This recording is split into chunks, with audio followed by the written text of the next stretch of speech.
and happy weekend, everybody. This is Meg at Chasing Retro.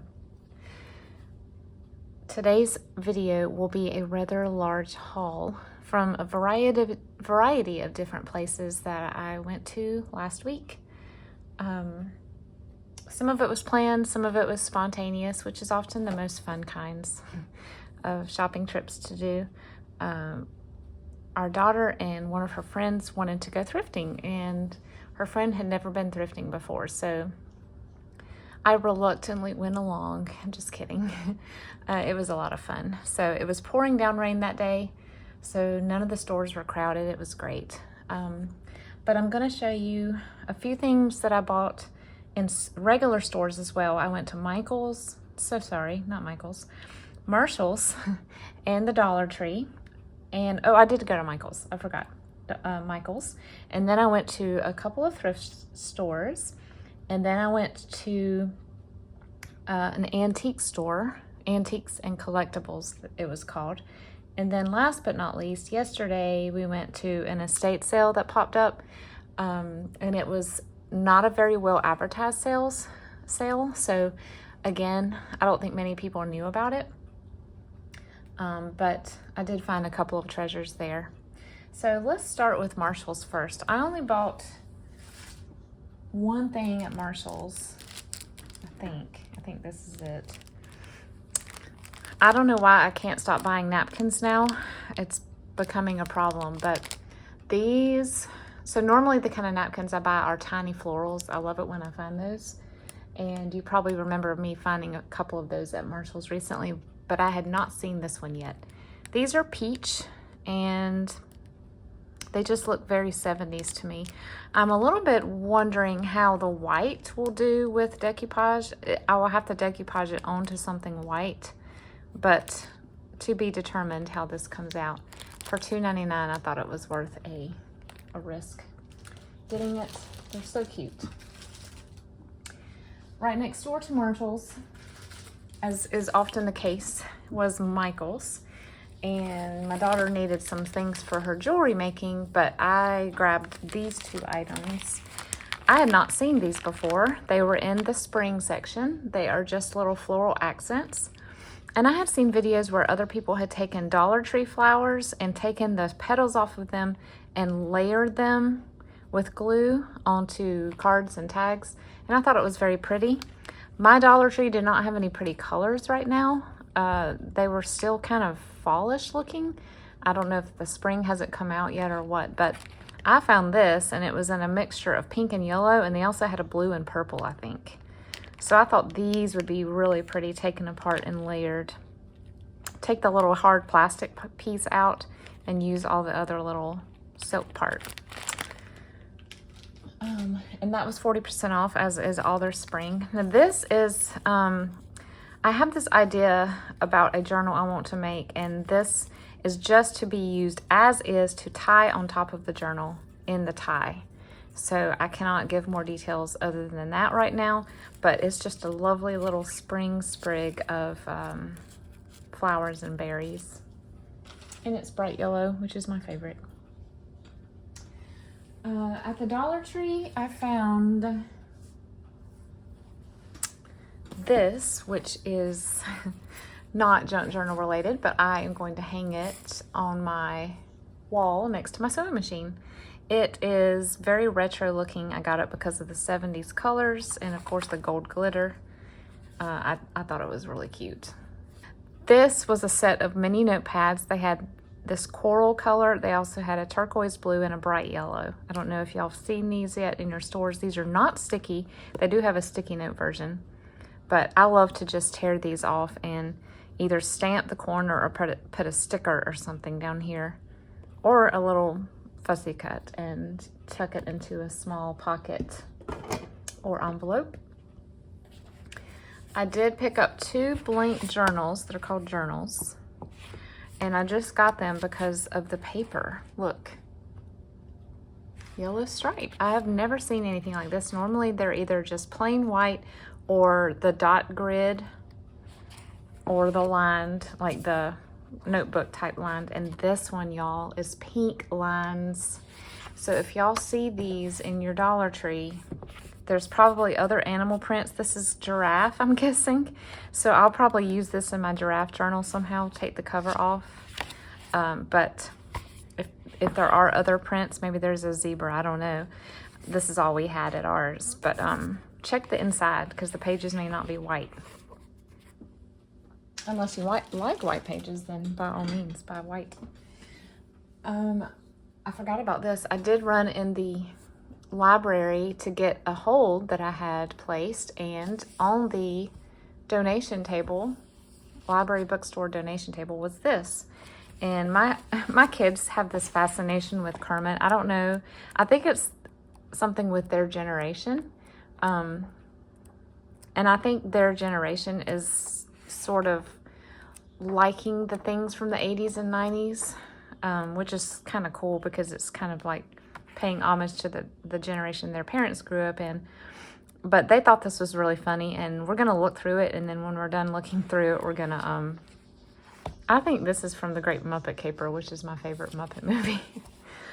After we're done looking through it, I'm going to source it for journals, just as fun little things to add. So that's called Before You Leap. Oh, and the cover is quite nice too. So that might make a Kermit themed journal would be really fun. Really difficult to do because, you know, lack of items available, but all right, let's see. I have finished okay, now we'll go to the thrift store items. You might have seen a short that my husband posted on my channel for me while we were in the thrift store. They had a rack of vintage greeting cards and invitations, and I got the oldest ones that they had that were still in the package. Yeah, unsealed. I mean, still sealed. This is Rust Craft Corporation. I don't know that I've ever heard of that, but I'm not sure yet if these are baby or wedding, to be determined. But I love the 80s look of them. These are also super 80s or maybe even late 70s. I guess there was another time in our history where we wanted to leave everything lowercase. I feel like that's happened again. But I thought these were cute too. Now look at that. That's very 80s font. And I know these people make, they are known for making bridge tallies. So I have some of their bridge tallies in my stash as well. I thought these were cute. These are very 90s looking. Some other little party, and it includes a guest checklist. Oh, dinner party. Okay. Dinner party. And then last but not least are these. I'm assuming this is Dollar Tree back in the day, because there's no brand at all. But I thought these would be adorable for a childhood themed journal. And then the envelopes are yellow, green, and purple, or dark blue.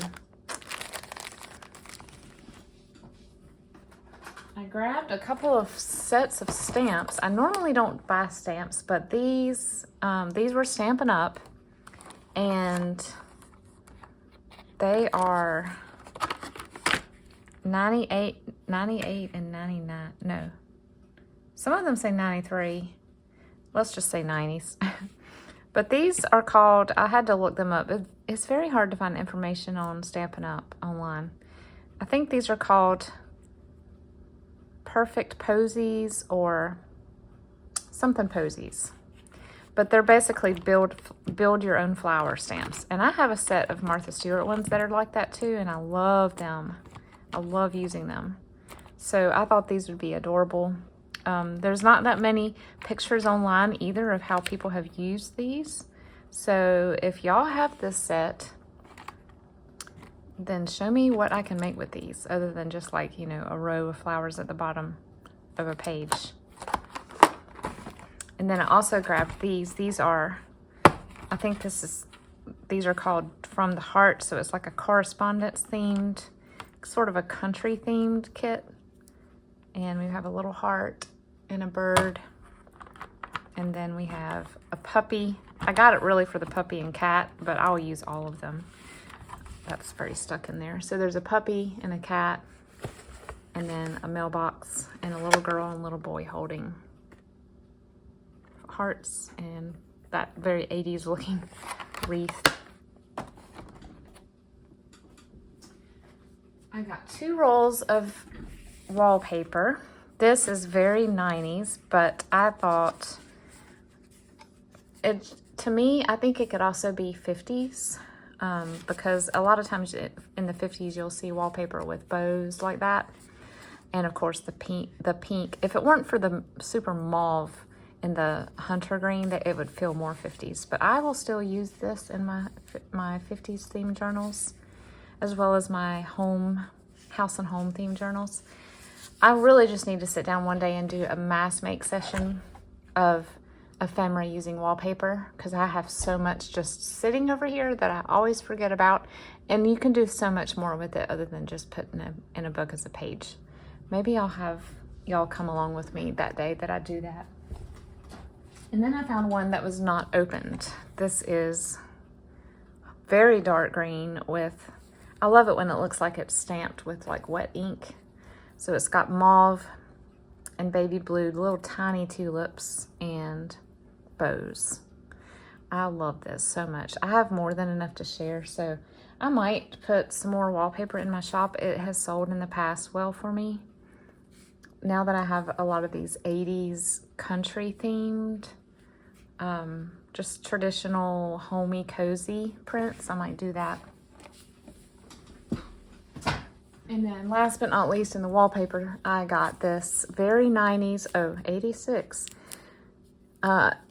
children's border. It's got little cars and blocks and super adorable. Okay, thrift store stuff. Where's the other? Yes, I found this. I had never, so I don't know what there is a lady's name that's a brand that does a lot of these embossed stationery. I don't know what her name is, but I know there are sort of mimickers of her stuff, and I think that's what this is. Carol's Rose Garden. Have y'all heard of that? It says garden magnet set. I've already unwrapped it. The magnet is on my fridge. It was a pansy, and it was 3D, and it's very pretty. But these are just 3 different sizes of notepad sheets, and they're, you know, they have the embossed border. Super lovely.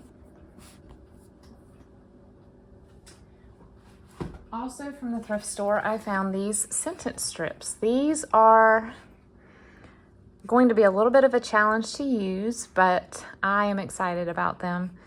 They are 1981 by Abeka Book Corporation. So this is a Christian school curriculum company. We also used their stuff in our homeschool when the kids got older. I honestly didn't use them until they were in middle school for some reason, but when I was a kid, I went to private school just very briefly because my mom taught there and I got to go free. And that school used Abeka exclusively. So who knows, maybe these were in my classroom. But some of them are just regular sentences, and this says 4th grade students. So maybe this is 4th grade. Some of them are Bible verses. Here's a verse about Adam walking with God in the garden. So I love how they're already naturally aged and patinaed. And I thought this was a little bit high. I felt like all the prices this week at the thrift stores were high, but when it's something that is nostalgic from my childhood, I'm okay paying $1 or $2 more than normal. I don't know if y'all are the same way. All right, I think that's all the thrift store. Now we'll go to the antique store. One of the items that I found was like, I need another magazine, but I don't have any vintage Better Homes this old. Most of my Better Homes that I have are 60s and 70s. This one has more color pictures inside than some of the other 50s magazines that I have. It looks like it's been moth-eaten or something, but that's okay. It's not terrible. Even if it's black and white, they add more color in this magazine to the ads. So I appreciate that. I I've seen this before. I think my grandma had some. I will be adding this to my stack of magazines that I will be making ephemera for my house and home journals. Excited about that. I also want to make some World War II and post-war journals, like the post-war baby boomer housing boom. I think that would be so fun to do when we were rebuilding our economy back, and you know, they had those prefab houses that you could order and put up on your own. I love that. So Better Homes 1954, pretty cool. I think I paid, it didn't have a price, but I think she said I could have this for $4 or $4.50, which was a good price for me. Not as good as I have found, but I wanted it, so. This is funny. This has been on my wish list for a while. I looked for this when I was making the teddy bear journals and couldn't find it on a price I wanted to pay online. I thought the price tag of this one said $2. When I got to the register, I realized it was $5, but I got it anyway, which is about not much cheaper than what I found it online. But it's not used, and every page, I'll flip through, is so cute, y'all. That's interesting. Every page is an adorable, they're all brown, and they're all like pencil sketches of teddy bears of all shapes and sizes. And then they have quotes as well. Oh, that's so cute. Just, I mean, how can you not love this? It's just the cutest thing ever. And it's also very 90s feeling too.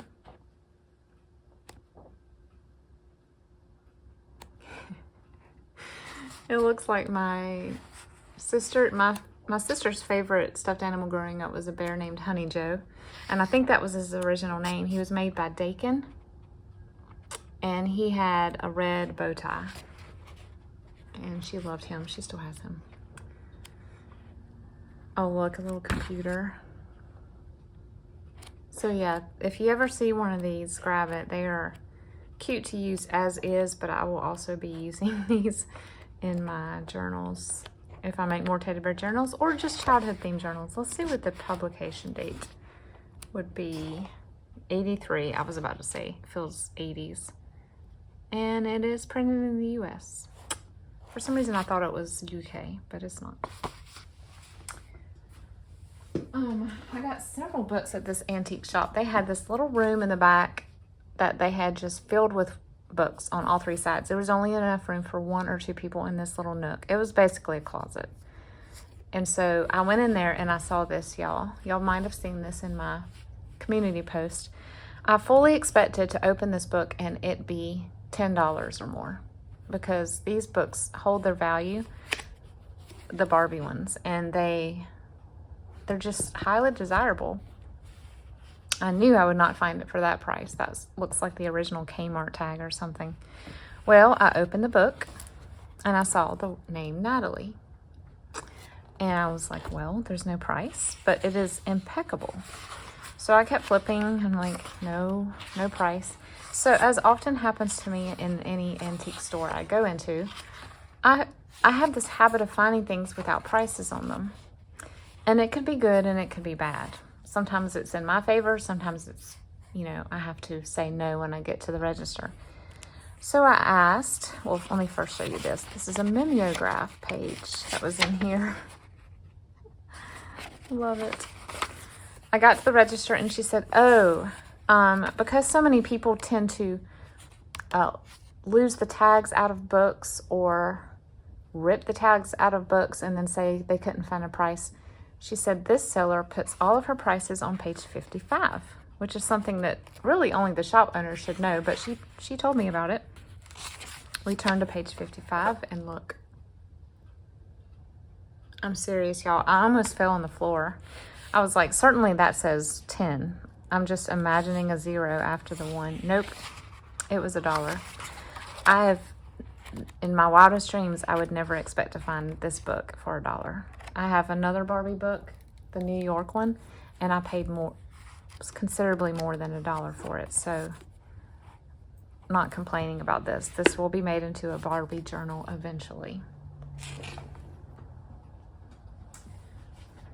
So once I saw the page 55 bright idea, I ran back to the back again and said, I'm going to buy more. Please hold my tab. Or actually, I think my husband went ahead and paid for it, and I paid cash for the rest. But I found several more that were just $1. These, I don't know what they are.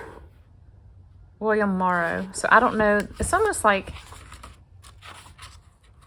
I don't know, maybe, or I know William Morrow is still around. I think they're a division of Chronicle Books.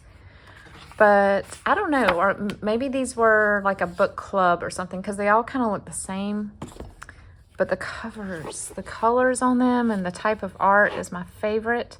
So I thought this might make a fun series of just sort of eclectic feminine 60s journals. So I grabbed that one, and I got this one, which is pretty unique. And then I got 2 more that are not that series. I got this, of course, because it's Meg and there's a cat on it. I have one of Meg's books already, but it was a scary one and it had like ghosts, and I'm like, well, I'm not going to ever make that into a journal. So isn't that pretty? So whoever Miss Natalie is had a very nice book collection as a preteen, and now her books will be made into journals. And then I got this one. I have seen this book before online on Thrift Books and stuff, but again, didn't want to pay for it. But it's about this cat. I think he's like one-eyed, like a one-eyed street cat or something. But he is so cute, and he will be making his way into my, he's kind of he's a little scrappy guy, you know? And there's a cart, look, there's a car full of cats. I guess these are all street cats. But this will be making its way into my cat journals because, okay, maybe not that picture, because there are all kinds of cats. And our Mittens was a street cat. He was outside. We found him out one day outside in our backyard. Or actually, our neighbor found him and asked if we knew who he was. And I think some of the sweetest cats you can have are the ones that just show up uninvited. We have 2 of those. So those were my $1 finds. Okay, I'm back. I had to go grab Henry. I have named this little guy Henry. He was just in one of the booths in an Easter section, and he did not have a beak. He looked like that. And I was like, oh, that's unfortunate. And it was only $1. So I was like, I'll just take him home and I'll use some Fimo or Sculpey to make him another beak. And after we got in the car and I was going through my bags, I looked down and he was hiding his own beak under here. He was kind of stepping on it with his little wire feet. So I pulled it out, and I do need to glue it, but Henry has a beak. Is this not the cutest thing ever? Like, I need more Easter decor. It's my favorite holiday, so most of my decor, I don't have as much Easter as Christmas, but almost. It's my second runner-up. Y'all probably saw this too in my Instagram post or community post. This is not vintage, but it's a vintage reproduction. I'm guessing 90s, early 2000s. I don't know anything about it. The company is called MBT. If y'all know what that is, please let me know. My mom is a quilter and she did not recognize that. But I couldn't pass up this fabric because of the colors. There are 3 yards here, y'all. And there was no price. And she gave me a price that I thought I could handle. So I bought all of it, and I love it. It'll make a beautiful journal cover, as well as possibly other things for my home. I thought about making napkins or something with it. There was one booth there where all the tote bags, they were handmade tote bags, and they were all $6. And so look at this one. This is beautiful. It's like a faux silk. And then I don't know what this stuff is called. It's just that trim that's, I've seen it before, but you can use it to make rosettes. And so it's been sewn down in flower shapes. And the inside is like this beautiful rum pink linen type, and then there's a decorative stitch all the way around. I like that it has wide straps because straps that cut into my shoulders tend to give me headaches. And it is wide and big enough for my work laptop, so when I decide to work remote from a coffee shop or whatever, I can bring it in this. It's much more attractive than the plain black laptop bag that I currently carry. So I'm excited about finding this beautiful gem for $6. Last but not least are the items from yesterday's estate sale. I'm just scanning to make sure I didn't miss anything else around me. No. Okay. I found 2 books, and this is really funny. This one on the top is actually a book that I've had on my wish list. I used to read a ton, and I have a book reads account. Is that right? Book reads? I think that's what it's called. It's like the social media for book lovers. This is near me. This is, you know, in my part of the state. And I love reading memoirs. It's one of my most favorite genres to read. My great-granddaddy worked in a cotton mill. My grandpa worked in a cotton mill. My great-granddaddy worked in a cotton mill. Actually dropped out of school early, as most kids did back then, and worked in a mill. Lots of my relatives worked in cotton mills. This is the cotton mill part of the state, because we have so many rivers and lakes. So this is called Lint Head. It was published semi-locally, which is why it was so hard for me to find at a good price. I just couldn't find it anywhere. Like, you would see it on Thrift Books, but it would hardly ever come available, and when it did, I didn't want to spend the money on it. So you can tell it's locally published because of the font and everything. But I am so excited about this, y'all. I've been wanting to read this literally for years, and I found it for $1 at this estate sale. So I don't know which one of these guys wrote the book. I'm assuming it's him, but it could be him or him. One of those guys. I guess we'll find out. Then, y'all, look. My grandpa was in the Army Air Force, later the Air Force, during World War II. And this gentleman who had the estate sale was, well, later on he became an athletic trainer for the Clemson University Tigers, which is our big football team here. But before that, evidently he was in the Air Force around the time of the Korean War, a little bit after that. And he was an athletic trainer through the 60s and 70s and 80s. So super cool guy. We ended up buying some of their Clemson memorabilia and photographs and stuff too for gifts for our family members. But yeah, this is all about, look, it's the organization of the Air Force. It's got super cool pictures, travel allowances, how to become more educated once you're in the Air Force, insurances. It's basically like a onboarding manual for all new officers. I think it's for officers. How to display the insignia correctly, all that. Rank. I'm excited about this. I would love to make this into a journal one day. I've always wanted to make an Air Force, 40s, 50s Air Force themed, or just military thing, because I have some Navy documents as well that I'd love to incorporate. But yeah, also couldn't pass this up because this is like, you know, I don't like the idea of something like this going to a thrift store. That was so much of a part of someone's life. So rescued that. I found this little box of buttons, and the box itself is a treasure. It's a vintage, probably 80s Walt Disney World, and evidently it was like chocolate covered raisins that they called seashore pebbles. And that's the 80s Walt Disney World. Like all the stuff I have from childhood from there look like that, the same logo and font. So like I need more buttons, but like I said, I got it mainly for the container. And then last but not least, at this estate sale, I found this tackle box, which is a sewing box that the lady of the house used.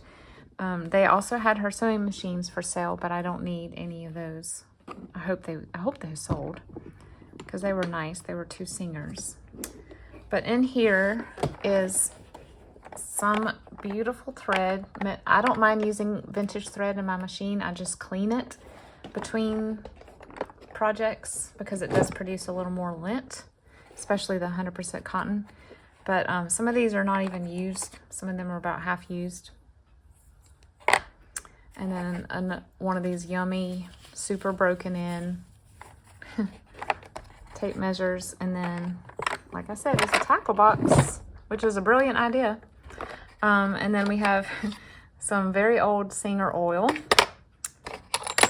and the tracing tools, the pencil with the little, and then here's some chalk and this thing. And then we have some very old thimbles. That one's very old. And seam, oh, that is a cool seam ripper. I don't think I've ever seen one like that. Most of the time the handles are rounded and they're kind of hard to hold. I'm gonna be using this one. We have a little bit, this is really the only, old piece of sewing notion, but it's TG&Y, which was like, I guess like kind of like Target back in the 70s. And then this is a buttonhole attachment, sewing kits from Hyatt Hotels. This right here, I don't know, this is the Standard Cutlery Company, and I don't know if it's local or not, but they're very tight. They need greasing. To be determined if they cut well. You know what? Here's a piece of fabric. Let's see. Oh, yes. They cut pretty well for the age. They do need to be sharpened, but I am pleasantly surprised about that. And then we have screwdrivers. These are always just handy to have. I have tiny screwdrivers beside me all the time. And a hem gauge. I've never seen one of these. It's like a slap bracelet, but it's, have y'all seen these before? It's just cool. Did y'all grow up with slap bracelets? That's the question. I did. We had welts on our arm from playing with them so much. And then last but not least, this is kind of what made me get it, the scissors and this. This is just a long piece of handmade tatted trim in like an off-white color. So pretty. I don't know if she did this or maybe her mother, but I got that. Let me put the buttons in here too. So thanks for sticking with me. I know that was a long haul. No pun intended. And I didn't expect to shop at all this weekend. In fact, my plan was to not go anywhere and finish these dog journals. Well, that did not happen. So I'll be finishing them tonight and into next week. But I found so many treasures, so many wonderful things that I didn't think that I needed, but evidently I did. Y'all know how that is. And all very, very, very good prices. I mean, honestly, with everything else getting so much price here, it's refreshing sometimes to find things that are still the prices that you are used to paying. So I hope all of y'all have a wonderful day and evening and start to your week. And we will see you in the next video. Hopefully some craft with me videos as I work on ephemera for these dog journals. See you next time, y'all.